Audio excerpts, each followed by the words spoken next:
శక్తివంతుడైన దేవునికి స్తోత్రములు. ప్రభు యొక్క నామములో మీకు వందనములు. 2026 ఆగస్టు 17వ తారీఖు ఏర్పరచబడిన దైవవాక్యం మొదటి రాజులు 18:42. ఆహాబు భోజనము చేయగోరెను, కాని ఏలియా కర్మెలు పర్వతమెక్కి పర్వతం మీదికి పోయి నేల మీద పడి ముఖము మోకాళ్ల మధ్య ఉంచుకొనెను. ఏలియా ప్రార్థించిన విధానాన్ని చూడగలిగితే తన ముఖమును మోకాళ్ల మధ్య ఉంచుకుని తాను ప్రార్థించగలిగాడు. ఇజ్రాయిలు దేశమందు గర్భిణీ స్త్రీలు ప్రసవవేదన సమయము సమీపించినప్పుడు తమ తలను మోకాళ్ల మధ్య ఉంచుకుని ప్రయాసపడుచుండగా ప్రసవించేటువంటి వారు. అందువలన గర్భిణీ స్త్రీలకు మంత్రసానులు రాక మునుపుగానే సుఖప్రసవము జరిగేటువంటిది. నిజమే, ఆనాడు ఏలియా ప్రసవ వేదనతో కూడినటువంటి ప్రార్థన చేయగలిగాడు. అది ఆత్మభారముతో కూడినటువంటిది. పరిశుద్ధుడు పౌలు తెలియపరిచేటువంటి మాట, నా పిల్లలారా, క్రీస్తు స్వరూపము మీ యందు ఏర్పడు వరకు మీ విషయమై మరలా నాకు ప్రసవేదన కలుగుచున్నది అని గలతీ 4:19 చూస్తున్నాం. ఈ రోజున ఎవరైతే యేసు క్రీస్తులో జన్మించాలని మనము కోరుతూ ఉంటున్నామో వారి విషయమై మనం కూడా ప్రసవ వేదన కలిగిన వారుగా ప్రార్థించగలిగితే అలాంటి వ్యక్తులను మనము సంపాదించుకున్న వారం కాగలుగుతాం. వారిని మనము క్రీస్తులో పెంచటానికి అవకాశం అనేది కలుగగలుగుతుంది.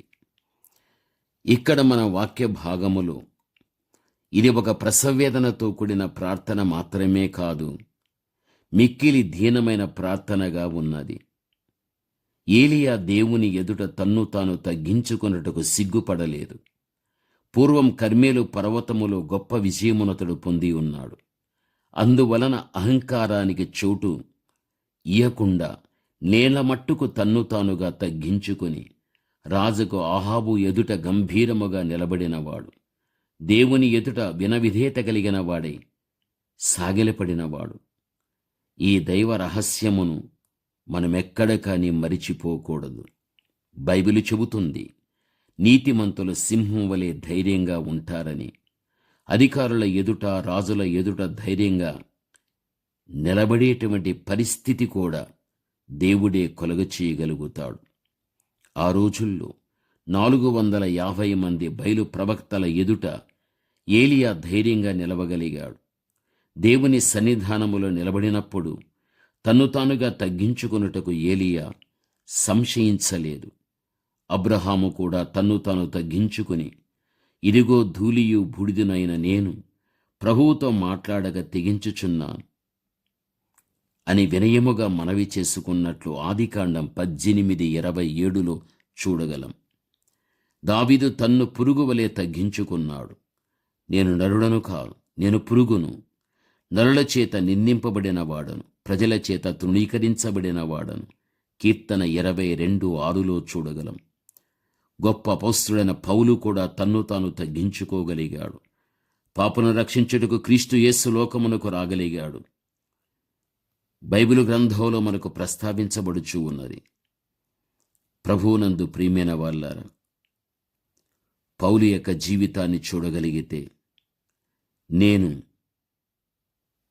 పాపులలో ప్రధానమైనటువంటి పాపిని అని తను తానుగా తగ్గించుకున్నట్లుగా కూడా మనము చూడగలం.